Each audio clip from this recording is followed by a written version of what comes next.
Job 40. L'Éternel demanda alors à Job, « Celui qui intente un procès au Tout-Puissant a-t-il à critiquer? Celui qui conteste avec Dieu a-t-il quelque chose à répondre ?» Job répondit alors à l'Éternel, « Je suis trop peu de choses. Que te répliquerai-je? Je mets donc la main sur la bouche. J'ai parlé une fois, je ne répondrai plus.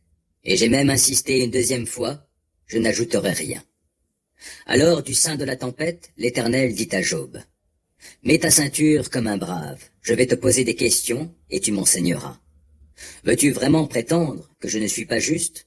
Veux-tu me condamner pour te justifier? As-tu un bras tel que celui de Dieu? Ta voix peut-elle égaler mon tonnerre? Va te parer d'honneur et de grandeur, et revêt-toi de splendeur et de gloire. Répands les flots de ton indignation, et d'un regard, courbe tous les hautains. Que ton regard les fasse plier tous, les criminels, écrase-les sur place. Dans la poussière, va les enfouir ensemble. Enferme-les dans la nuit du tombeau. Alors moi-même, je te rendrai hommage, car ta victoire sera due à ta main. Regarde donc l'hippopotame. Je l'ai fait comme toi. Comme le bœuf, il se nourrit de l'herbe. Vois quelle force réside dans sa croupe. Quelle vigueur dans ses muscles des flancs. Sa queue, il l'a raidie, solide comme un cèdre. Et les tendons sont tressés dans ses cuisses. Ses os ressemblent à des barreaux de bronze, son ossature à des barres de fer. C'est le chef-d'œuvre de Dieu, son créateur, qui lui impose le respect par le glaive. Les monts produisent son fourrage, là où s'ébattent les animaux sauvages. Il dort sous les lotus, sous le couvert des roseaux du marais. Il est couvert par l'ombre des lotus, les peupliers l'entourent près des cours d'eau. Si la rivière se déchaîne, il ne s'en émeut pas.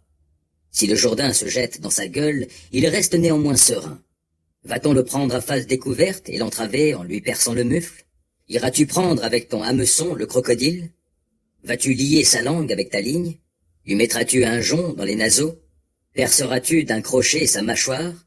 Et t'adressera-t-il de nombreuses supplications? Te dira-t-il des gentillesses? Conclura-t-il une alliance avec toi? Le prendras-tu pour serviteur à vie? Joueras-tu avec lui comme avec un oiseau? Le liras-tu pour amuser tes filles?